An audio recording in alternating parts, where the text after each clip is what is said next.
acompañarnos en este momento tan especial. Quiero agradecer a la Asociación de Pampeana de Escritores, porque bueno, en el momento que el pueblo estuvo pasando por una situación muy especial, colaboraron con nosotros, suspendiendo las actividades que tenían para ese mismo día. Así que de parte de la comisión y del pueblo de Winifreda queremos agradecerles esa actitud. Después de más de un año de trámites en el ministerio, en Buenos Aires, en un montón de lugares específicos, pudo lograr cambiar su nombre. Nosotros el nombre de Manuel Lech es un nombre muy especial, después vamos a hacer un pequeño reconto de sus actividades. Nos acompaña Rosita, que es la hermana de Manuel, y Griselda, que es su sobrina. Participar es tratar de cambiar la realidad que todos los días vivimos, y eso tiene un valor muy importante para la comunidad. Así que muchas gracias a todos por estar. La militancia social se siente acá, en el corazón. Así que esperamos que todos podamos tener ese sentimiento para colaborar con el otro. Algunos que estamos ahora en la comisión tenemos unos cuantos años, ¿no es cierto?, en la comisión, pero cuando nos tocó entrar, Manuel ya estaba. Fue un hombre que siempre dispuesto y predispuesto para trabajar con esta institución como nadie. Si había que ir a San Carlos a hacer un trámite, allá iba Manuel. Una reunión en la municipalidad con otras instituciones, allá estaba Manuel. Había que recaudar fondos, como todas las instituciones, ahí estaba Manuel trabajando. Él era un gran trabajador de esta institución. Yo digo que todas las instituciones son importantes, porque cumplen una función social, más en los pueblos chicos como los nuestros. Pero todos sabemos lo difícil a veces que incorporar gente cuando se renuevan las comisiones. Nosotros teníamos un plus porque lo teníamos a Manuel. Manuel siempre estaba. En una oportunidad él nos dijo, se recordará ustedes que en determinada edad él se iba a retirar. Sí, porque consideraba que hacía muchos años que él estaba y que era necesario que él lo reemplazara, porque ya eran muchos años. Nosotros dijimos, no Manuel, vos te vas.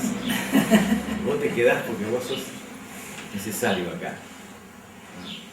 Y nosotros lo consideramos así, nosotros lo sentíamos, que él era el alma, la columna de esta institución. Entonces no podíamos dejarlo ir. Porque Manuel era sinónimo de biblioteca. Me llamabas Manuel, y Manuel era biblioteca, y biblioteca era Manuel.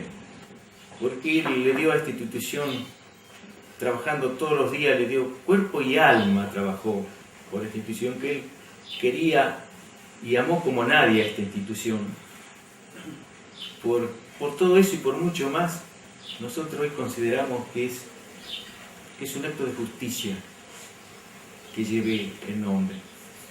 Por eso un día hicimos una asamblea extraordinaria para que también los asociados nos dieran el acuerdo, o si estuvieran de acuerdo. Todos dijeron que sí, todo fue por unanimidad. Por supuesto que le pedimos permiso a la familia que hoy está presente acá, para que nos den la posibilidad de que nos den el visto bueno para que lleve la institución este nombre. Por eso digo, por todo eso y por mucho más, hoy esta institución se llama Asociación Biblioteca Popular Manuel Lech.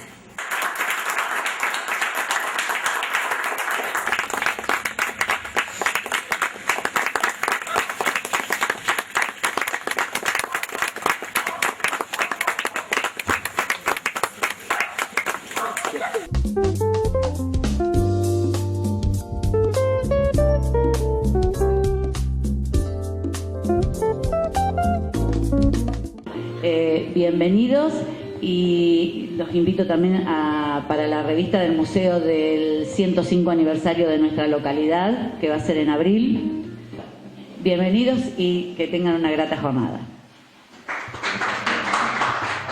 Bueno, muchas gracias, Claudia, y a través tuyo le agradecemos a la intendenta por permitirnos sesionar en este 33 encuentro de las letras pampeanas, desglosado, como se ha explicado bien, por el hecho de lo que había sucedido en Winifreda, y en solidaridad nosotros decidimos suspenderlo y realizamos la primera parte en la APE, en nuestra sede ahí en Santa Rosa, con muchos de los escritores que vinieron atraídos por los dos expositores tan reconocidos que estuvieron allí.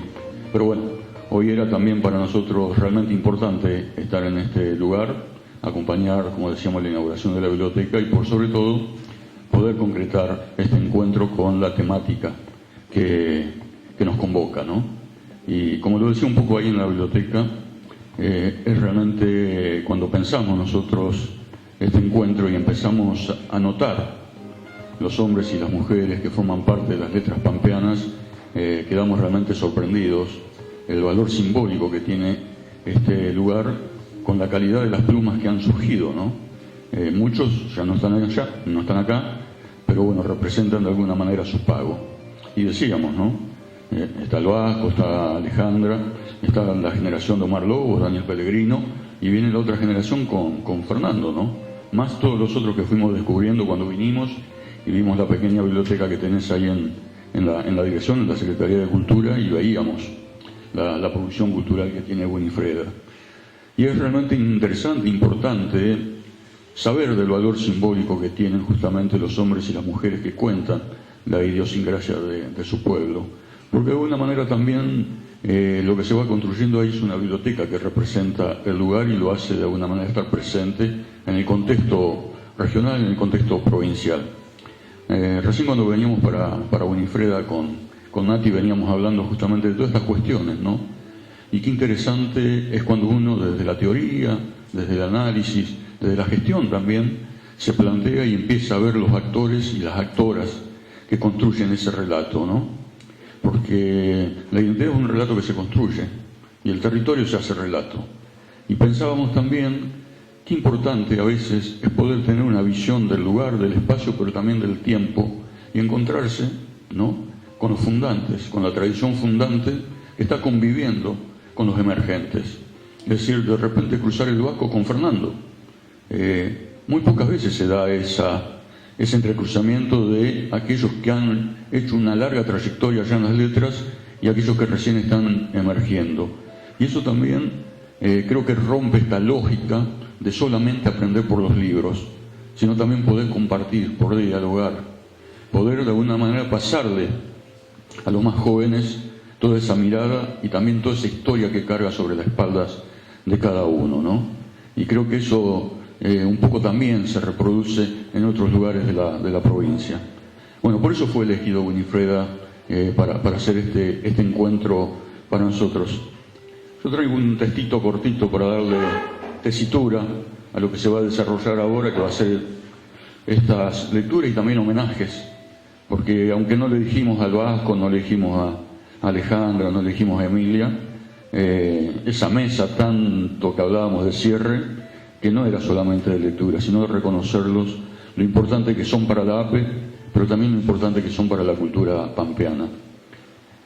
Sobre la base del eje temático de territorio y migración, el objetivo de este encuentro ha sido revisar y resignificar la lectura y la influencia de la matriz inmigrante en la construcción cultural de la provincia de La Pampa. En nuestro territorio se destaca la presencia de seres humanos acorde a las investigaciones de Carlo Gradín de 8.600 años. También hay que considerar las marcas simbólicas que provienen de los pueblos originarios.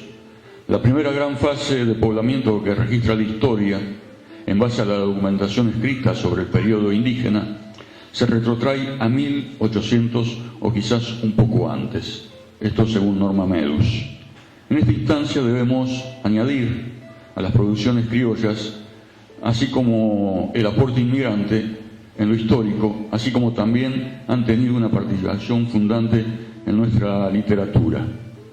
Tanto el seminario que aborda la Pampa India, de 1974, de Eva Aramieva, o el libro Pampas del Sud, que acabamos de reeditar con la APE y la Secretaría de Cultura, como el agro en la cultura pampeana, de Pepe Prado, Aldea Gringa, de Ricardo Nervi, Testimonio Vasco, de Daniel Bilbao, Historia de los orígenes de nuestra gente, los 3 tomos de Alejandro Guinder, Colonia San José Centenaria, localidad pampeana, una historia para contar, relatos en blanco y negro de Ricardo José Minig, Los Valdeses y la iglesia de Colonia Iris, tesis de Eric Morales Smucker, que recién se acaba de recibir de doctor, Los inmigrantes italianos en el territorio nacional de La Pampa, de Mariana Anecchini, o las obras de Adolfo Gallardú, El Indio Pachaca, Julio Neri Rubio, Ana María Lasalle, Gal Morisoli, Armando Inchaurraga, Walter Casenave, Nora Saldaño, Con un pionero y dos momentos, Andrea Liuch, las canciones de Cacho Arenas sobre las hachadas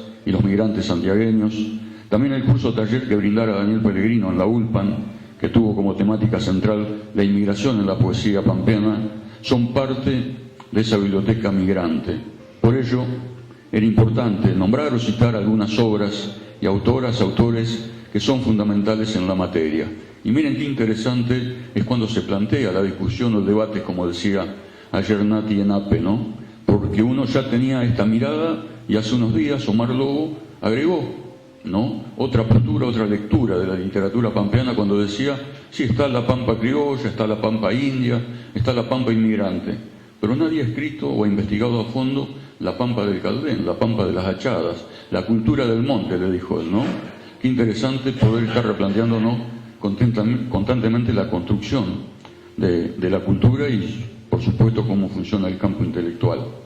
La existencia y la convivencia de diferentes corrientes inmigratorias conforman la historia de lo que hoy reconocemos como nuestro lar, Pago Chico o nuestra matria, considerando la variación de sus nombres: Mamul Mapu, Territorio Nacional de la Pampa Central, Provincia de Eva Perón y finalmente Provincia de La Pampa. En ese sentido, los paisajes, las rastrilladas, la fundación de pueblos indican y enmarcan el territorio y sus habitantes. Encontramos en la obra de Fernando Araoz, de 1988, como dos paisajes que contrastan y dos tipos humanos de afinidad solo parcial, agreste y quebrada la una, llena y monótona la otra, contraponen la amarillenta aridez de la estepa y el verdor lluvioso de la pradera. Tierra de hombres duros, con temple de ilusión, aferrados a una tierra hostil, cuyos nietos recién pudieran acceder a los halagos de una vida cómoda y urbanizada. La investigadora Daniela Baza rescata este testimonio. La APE siempre se metió en la cuestión regional. La problemática que nos unía apuntaba al rescate de lo pampeano. Acá fue barrido el poblamiento indio, vino una generación de pioneros que primero ocupó y después pobló, que fueron nuestros abuelos. Después vinieron los hijos, que con su trabajo consolidaron la cultura, pero que curiosamente no tuvieron tiempo para bregar por su propia cultura. Y después vinimos los nietos, que en principio nos sentíamos huérfanos de cultura propia. Pero la verdad es que tenemos mucha historia, solo había que rescatarla, a través de la historia misma o de otras formas concomitantes como la literatura. Esa era la problemática, mostrar la pampa que sentíamos. Los desplazamientos poblacionales reubicaron la migración y el nomadismo en la agenda de la crítica cultural. En ese sentido, la idea en este 33 encuentro de las letras pampeanas es trabajar sobre distintos sustratos, recuerdos, paisajes, poner el acento sobre la lengua y la traducción, etc. Por lo tanto, apelamos a las investigaciones, a la crítica, a la teoría y especialmente a la misma literatura, sea poesía o narrativa. Un poco estos son los lineamientos y las ideas que planteamos de la APE para este encuentro desglosado, pero que de alguna manera tiene este contenido, y creo que más allá de la mirada dura, fría que se hace de la teoría, creo que hoy también hemos sido cruzados por el sentimiento al inaugurar la biblioteca que lleva el nombre de Manuel Leff. Y comencé con una imagen que es la que más los escritores y escritoras en la APE frecuentamos, que es la biblioteca de Gal Morisoli, donde en la entrada de una de sus habitaciones o de sus aulas de libros está el nombre de Alfonso, ¿no? Le pregunté a Alicia, a la bibliotecaria del lugar, qué material había más allá de sus libros, que me lo llevé a casa, que lo tengo que devolver, y me decía que estaba el acta correspondiente a la comisión de la biblioteca donde deciden colocarle el nombre. a esa parte de la casa de la biblioteca. Así que bueno, me metí con el acta, me metí con sus libros, y la verdad que alguien que ha leído poco de Pancho, leerse todo su trabajo es una inmensidad de datos, de información, que está re bueno hacerlo porque, bueno, aquellos que somos fanáticos de la información y de los datos que son reales, que son parte de la vida misma, nos hacen comprometernos mucho más aún con la lectura. Y la lectura de Pancho no es una lectura de la cual uno, por lo menos en mi formación como lector, no soy un asiduo lector de poemas de la métrica y de la forma que escribía Pancho. Francisco Alfonso reza al frontispicio de una de las salas de la Biblioteca Popular Edgar Morisoli. Entrar a esa habitación nos brinda un paraje de libros, y ese cartel que evoca al escritor e investigador regional Francisco Alfonso o Pancho Duque nos brinda una referencia a un poeta comprometido con la memoria del pueblo Winifreda. Pancho es homenajeado en este encuentro de letras pampeanas que reflexionan sobre la inmigración, por ser sus textos nacidos desde una mirada de hijos de inmigrantes que desafía la colonización. Pancho ha sido un autor que abrió camino con sus queridos libros de autor. Pancho, desde su mirada, ha nadado sobre la laguna de cauce seco, nombrada como Tehuelauquén, hoy Winifreda. Su origen natal es Colonia del Guanaco, jurisdicción de Winifreda en 1930. La observación de su pago, su querencia notoria, lo hacen un poblador de la hondonada de su historia y su contexto, el de la naturaleza y lo sociocultural. Y en el horizonte, dice Pancho, el sol juega a la par de un monte con la resolana, esa que nos miente diciendo que es agua o mar en creciente. Así siente un poeta observador de su tierra pampa. Pancho Duque se embandera de color arcoíris en un himno de idiomas y costumbres. Su prosa es un recado del tiempo, de la historia sembrada en lunas. Sus versos poéticos renacen personajes del olvido, parecen parir en anunciaciones métricas que suenan escenas de un pasado revisado en los ranchos de la memoria, en el triperío del rastrillaje de nuestros ecos puesteros. Dice Pancho, estos seres que viven y se crían a la par de la naturaleza, bajo sus cobijos y sus enseñanzas, saben manejarse con los sabios códigos de convivencia creados por la ley natural. Pancho Duque recita las expectativas traídas por el extranjero a las pampas argentinas. Ya en el poemario de su obra modular, Memorias de un peón rural, Duque se introduce en el proceso de construcción de la Argentina ideado por la generación del 80 y la necesidad de incorporar nuevas tierras al modelo agroexportador y el desalojo a los aborígenes que habitaban en este territorio. El aluvial inmigratorio que convocaba a miles a estas tierras marcó sin dudas la producción literaria de Pancho. Dice textual sobre la inmigración: han borrado de a poco la impronta dejada por los habitantes prístinos de esta tierra, que había pasado de la noche a la mañana a manos de terratenientes, Estos, a su vez, arrendaban a los inmigrantes recién llegados mediante contratos usureros. Estos inmigrantes fueron nuevos constructores del espacio pampeano. Duque es hijo de la colonización y se hace consciente de su decir. Dice, en pocos años poblaron el mal llamado desierto, de campesino a pueblero, de caminante a peón rural y de vuelta al pago. En Winifreda, colonización, fundación y desarrollo socioeconómico, de 1900 a 1950, el poeta enhebra 700 apellidos en los pobladores, rebobinando, dice Pancho Duque, insertando en el perimetral la historia del pueblo, 700 nombres que son historias personales, identitarias. Un lote de un inglés adinerado es el lugar en donde se asienta la memoria buscadora de Pancho.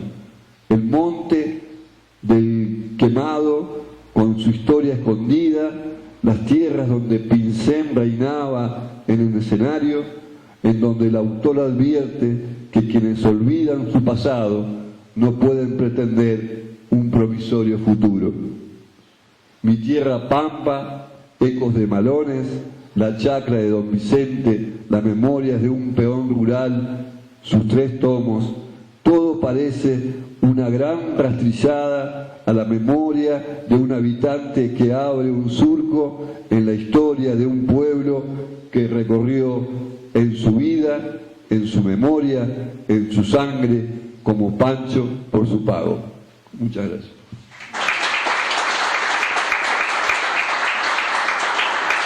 Trajimos unos libros porque, bueno, en la biblioteca, no sé por dónde está Claudia, se refundó, entonces queremos donarlo para la biblioteca. Gracias a ustedes. Gracias. Y todo esto es una construcción de afectos. Y ahí es lo esencial. Él decía que la educación tenía que venir, que era muy importante, pero tenía que venir fundamentalmente si producía mejores personas. Que lo que necesitaba el momento actual, el momento de ese momento, era las buenas personas. No quería armar personas vacuas o personas hasta enamoradas de sí mismo, no. Buenas personas. Por eso es importante recordar a Pancho Duque.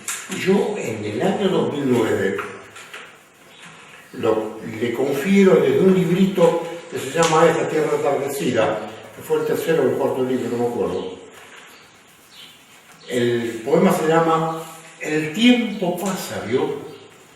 Es unas reflexiones sobre el tiempo. Y no por nada lo traigo al Pancho Duque acá, que me acompañe en este poema. Y dice así: para Pancho Duque, guardián de la historia popular de Winifreda. Porque ¿saben lo que hacía él? Él tenía muy buen contacto con los del correo. Entonces sabía cuando llegaba una carta del extranjero, de Rusia, de Alemania, de donde sea. Y cuando él se enteraba de que él de alguna manera entrevistaba al vecino, y charlaban, y él a la larga se enteraba qué pasaba con esa carta. Por eso es un hombre tan rico en la cosa humana. Tenía eso adentro. Y yo escribí esto. La tarde encorva su espalda, envuelta en sombras. Furtivos pájaros volados en nubes sin luz de un sol gastado. Sueñan el atardecer. ¿Cuándo será tuyo un pedazo del tiempo? Ese que pasa y pasa y mira con ojos acerados, el que sabes, que no entra tras los vidrios ensolados, pasa y mira en el aire, lentamente pasa. Intenta, apillónalo un fugaz momento, y cuando será el hermoso día que un humano, igual a mí y distinto a todos, pueda tomar entre sus manos un trozo de su tiempo. Será de nata y agua quieta el tiempo, polvo de estrellas por si acaso, de suspiros y palabras pronunciadas nunca usadas para nada. Tendrá rostro el tiempo, escucharán las 7 notas musicales, verán los colores del fantástico arco iris. Si un pedazo de tiempo detuviera, tranquilizado el dolor le diría: reclínate en mi pecho, siente el corazón acompasado, escucha su sonido y a conocerme, pues es la única forma de aprender despacio a quererme. Tiempo de sí, de infancia. Gracias, pero mil gracias por mi niñez que entre todos construyeron los afectos y panes compartidos, por la aldea polvosa de blancos delantales, donde 500 casas y escuelas eran mías, de tristes historias de inmigrantes y la primer tragedia de esta tierra, con pincel, fiero contestable derrotado y sus niños desolados del Laulauten, ojos de negro pedernal, piel de cobre mancillado. Y allí en el despojo, la memoria procelosa arrancó su marcha, intentando deshacer mentiras y traiciones. ¡Ay, qué bárbaras sus manos codiciosas y cuán vacías! Tiempo, duro tiempo del límite de todos, danzarín, horas, días, meses, años, con el recelo y la incertidumbre de la muerte. Pobrecitos los hombres, palomas asustadas, intemperie de abandonos de los otros, traficados y mentidos, víctimas de saqueo en patria inexistente, y también ese sobrevivir del después, con las ausencias, el aire fresco de la vida en sus luchas cotidianas, la esperanza, amores fuertes, la sonrisa de los hijos, la belleza de esta primavera y las manos solidarias. Escucha el latir, color nuestro con sístole y diástole, mapas en los rostros y cabellos blancos, tiempo infaltable, entrarás para quitar la vida ya vivida, todos igual, nivelados cabalmente en un gran final. Ahora los vascos dijeron: la muerte no importa, de atrás viene, de traspaso, y es dado, solo vale la dulzura de la vida y la luz de las luchas que de ellas ha quedado. Entonces no importará tiempo, y estoy seguro que mis nietos, junto a miles, colmarán las manos de la memoria activa, fraccionarán los bienes hasta terminar el hambre, harán la limpieza de la mugre acumulada, construirán la patria que nos contenga a todos, y vidas tan vivibles que merezcan ser hondamente amadas. No por nada este cuento, este versito está dedicado a Pacho.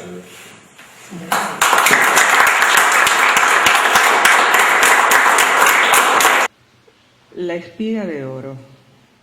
En esa mañana larga, polvorienta y seca, la estación de trenes de Winifreda semejaba a una postal en sepia. El polvo era un gigantesco cuerpo deslizándose por dentro del fuerte viento. Chirriaron las ruedas del tren. En medio de una nube de vapor bajaron todos. Extraño era el paraje, árido, oliendo a pasto seco, sin transparencias. A Pablo, que era mi abuelo, se le antojó el paisaje de la viudez. Quizás habría viudas entre los troncos que se vislumbraban. Él no tuvo chance. El barco sale para Argentina, le dijeron, y quedó agradecido. Sin embargo, en ese momento, una loca sensación de apretarse al abedul del lugar donde vivía mojó su cuerpo de transpiración y creyó sentir en la planta de sus pies el deshielo de la primavera rusa. Así llegaron Pablo y Pola con su hijo Gregorio a la Pampa Seca, en uno de esos trenes que cargaban las cosechas y transportaban a los inmigrantes en medio de langostas y lagartijas rodando por la arena opaca. paisaje nuevo, mirado con ojos fijos y labios sobrecogidos, con misterios rechinando y soledades pobladas de lejanía. Pueblo pobre era la tal Winifreda, de nombre exótico, poco vulgar y nada nativo. El terrateniente inglés, fundador de ese lugar, lejos del corazón de esa tierra y como buen dueño de ella, quiso dejar sentado su cuño con el nombre de su hija Winifred al paraje que se fue formando en esa punta de riel. Varios de los recién llegados se sentían tranquilos. Les aseguraron que donde estaban se podían plantar papas. Viajaron con ese deseo oculto, mientras las colinas rusas quedaban atrás con su muestra del paso del enemigo y la guerra que sufrieron. Allí a escondidas plantaban papas, cocidas al rescoldo en medio de los bosques, mitigaba el hambre. Desde el andén, Pablo miraba no muy lejos a unas niñas de piel oscura con cintas en la cabeza juntando ramas secas. De nuevo, sus manos en su imaginación limpia un vidrio empañado, vuela, imagina el portal de la casa ucraniana con alguno de los habladores de su pueblo, los que contaban historias sobre estos países. De la América, decían. Y es Basilio metiéndose en su cabeza con sus relatos de pájaros multicolores, con grandes picos dorados, que arrebataban doncellas, las cubren con sus hermosas plumas y las hacen a la mar, para que no las devore ninguna serpiente emplumada. ¿Y dónde estaba la mar?, se preguntó. Habría que descubrirla, tal vez. Añoró su país, los pasos largos en los bosques de abedules, las rojizas hojas de otoño como mantos que los rayos de luz salpicaban. Él no creía en milagros. Hablar bien el idioma castellano, pensaba, ese sí sería el primer milagro. Fue sin duda un mal rato aquel día en el hotel de inmigrantes. Se había acercado a la cocina y pidió leche. No logró que lo entendieran. Entonces apretó el dedo pulgar de uno de sus guantes como si ordeñara una vaca. Recibió tranquilo, pero con dolor, la carcajada de los demás viendo su mímica. Pensó que su vida era azarosa desde el momento en que vistió su uniforme de soldado, por haber vivido 3 años de servicio militar y 4 en la Primera Guerra, en medio del barro y la sangre de las trincheras. Es bueno tener un trago de vodka en el corazón, solía decir. El mismo corazón que lo llevó más tarde al encuentro con Pola y derramar su enamoramiento en esa muchacha alegre, activa. Un deleite para sus licencias de soldado. Descansaba su brazo en la vieja empalizada de madera mientras la esperaba en la descolorida esquina del hospital donde trabajaba como partera. El único límite fue la guerra, que los apresuró a un matrimonio sin fiesta de boda. El edificio de la estación del ferrocarril se construyó al estilo inglés, con salas amplias, sobre todo las de espera. Tal vez se preveía que se colmarían de inmigrantes. En Winifreda era un edificio destacado. Pola miraba por una de sus ventanas sin sorpresa. Un gesto benevolente asomaba en su rostro. Sentía que el entorno no era solitario. Estaba dispuesta a tener simpatía por esa tierra que le tocaba en suerte habitar. Alisándose el bigote, Pablo la observaba. El grupo recién llegado salió a la playa de la estación abarrotada de unos carruajes estrechos y cavados que conducían inmigrantes rusos o alemanes. En la zona se las llamaba chatas rusas. Servían para transportar el cereal y también a los pobladores. Venían cargadas con bolsas de trigo o centeno que los colonos acercaban a la estación cuando llegaba el tren. Los viajeros observaron en silencio cómo esas bolsas se apilaban en estilas por hombres sudorosos que cubrían apenas sus hombros con un lienzo. Здравствуйте. El buen día ruso sonó estridente. Guten Tag, se oyó el buen día en alemán. Unas caras sonrientes desde las pilas de bolsas los saludaban. Tal fue la sorpresa que por unos minutos se miraron y con timidez aparecieron las primeras sonrisas. Una voz ronca y potente como su propia figura entre ellos de pronto gritó: «Ya Zabud Segismundo», en ruso, que en español quería decir «yo me llamo Segismundo». Todos largaron a reír. Pola, Pablo y los demás, más animados, comenzaron a caminar saludándose. Giraban la cabeza y veían cómo descargaban el cereal. Lo pesaban en una gran balanza y luego se cargaba en los vagones del ferrocarril. Los acompañaba David Lerman, el administrador de la colonia, un israelita experto en su trabajo para trasladarlos a sus domicilios como se les había prometido. El sitio resultó ser una gran habitación con piso de barro y 2 pequeñas ventanas. Las vinchucas aparecían por los bordes abiertos de las paredes de adobe. «Será transitorio», se les dijo. Escurría con tristeza la mirada furtiva de las mujeres al recorrer el lugar. Con paciencia acomodaron sus pertenencias y cada cual su espacio. En esa noche se pudo sentir la calma y el frío. Pola oyó de pronto el quejido de uno de los niños en medio de su fiebre. Percibió sus temblores a través de las horas y se queda inmóvil frente al médico del pueblo, un alemán robusto que al mirarla con fijeza le murmura: «Es tifus». Su precario castellano lo entiende, gira sobre sí misma, corre hasta el lugar donde duerme Gregorio, su hijo, lo levanta cubriéndolo con una manta, sale a la calle y comienza a correr. Pablo la sigue. Con angustia pregunta: «¿A dónde vas?» «A cualquier parte. Gregorio no debe quedarse allí, se puede contagiar». Martilla su corazón desenfrenado. Con furia aprieta la mano de su hijo, que asustado corre a su lado mientras piensa: la muerte no se lo llevará como hizo con María, su hija chiquita que sigue pegada a sus huesos. Recordó cuando muere por una pulmonía en medio de la guerra. Tenía apenas 6 años. «A Gregorio lo haré crecer, no me lo quitarán», se decía a sí misma. Corría como si huyera de algo que no siempre sucede, esa muerte sin rostro, escondida en el desamparo. Un caldén fue el refugio. Rodeaba el pueblo un pequeño monte. En ese lugar permaneció más de un día con Pablo y el niño. Sentada, mirando la arena y las ramas secas de esas plantas que nunca había visto, con desolación murmuró: «Pablo, ¿qué vamos a hacer? Porque esto es América». Se acercaba el atardecer y Pablo decidió ver a Lerman. No quería pasar otra noche al descampado. Una gran fatiga lo dominaba. Le habían dicho que la pampa argentina se parecía a la estepa ucraniana. Imaginó grandes campos de trigo y girasol que aguardaban una tripulación para su magia.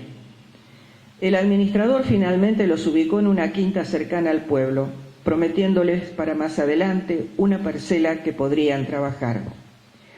No fue fácil hablar otro idioma, tampoco sentir el viento seco y el polvo que se acumulaba por todos lados. Más de una vez, al mirar por una ventana, la imaginación dibujaba copos de nieve cayendo sobre los eucaliptus. Así, lentamente, casi en forma natural, el arraigo se convirtió en un nido. Al igual que un infante al buscar el agua para verla escurrir entre sus dedos, se fue sucediendo el tiempo, heredero de una lejanía húmeda de recuerdos.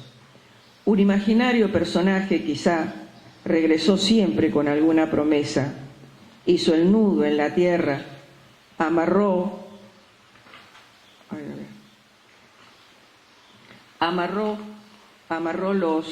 los recuerdos, fue el molde del nacer del trigo, el crecer de los niños, bajo las constelaciones que miraban como una maravilla y sentían que amparaban la nueva vida, el lugar al que el tiempo venidero llamó la espiga de oro.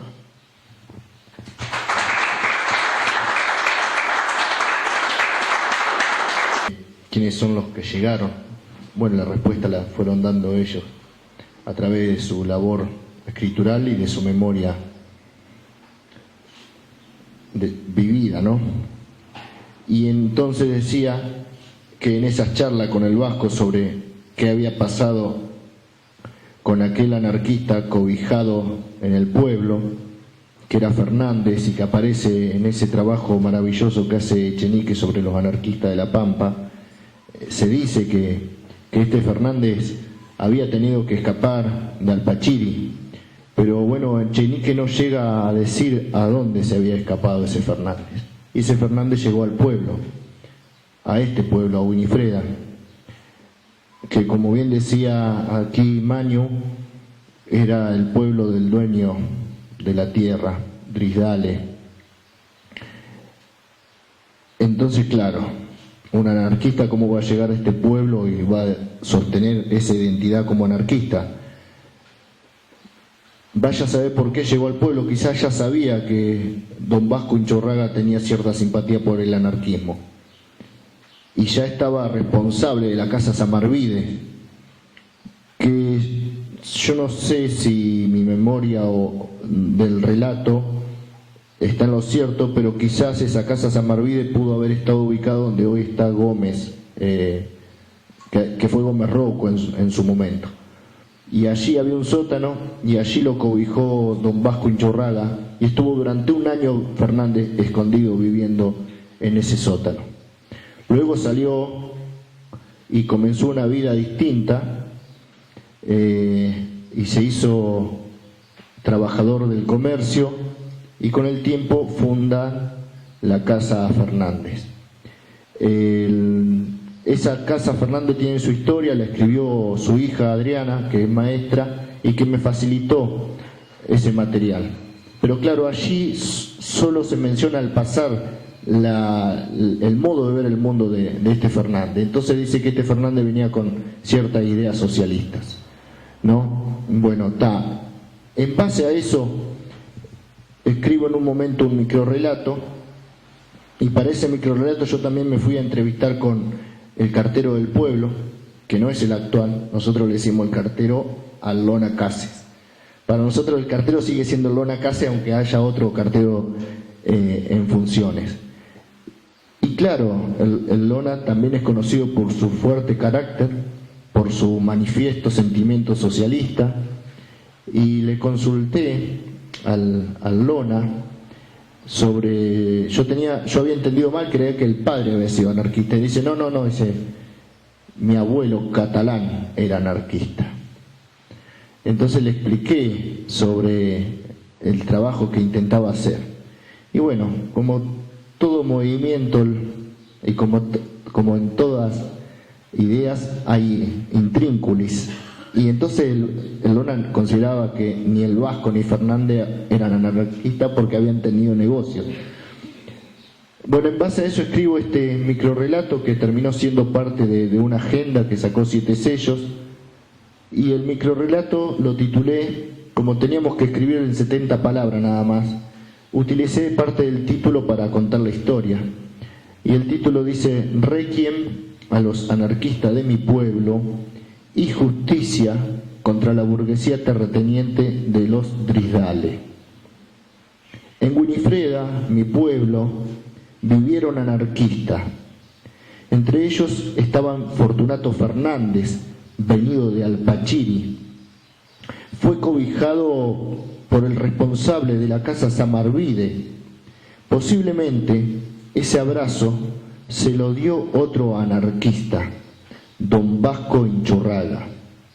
Si viviese Catalán Cases, otro anarquista, confirmaría el dato. En Winifreda vivieron anarquistas. Viva la libertad. Bueno, ese fue el relato. Hay uno que se llama Hasta que las flores sean la verdad. Dice así: tengo una canción triste como una comedia italiana, exagerados gritos y protestas vascas. Mis recuerdos son indios y serán vengados. Vivo en medio de un medanal que no puede borrar nada de todo aquello. Mis nostalgias son rioplatenses, mis lecturas son noctámbulas, mis tristezas vienen de manos abiertas. Todo lo que digo fue expropiado, carezco de originalidad, no olvido a la niña de 1000 grullas, no olvido los pies descalzos por los que protestara Onetti. Mis descalzas andan a la luz de la luna. Lucía sigue peleando con las viejas que derraman el agua en la vereda. El viento viene raro, se queja, no tiene cómo parar, carente de una lluvia que calme tanta sed.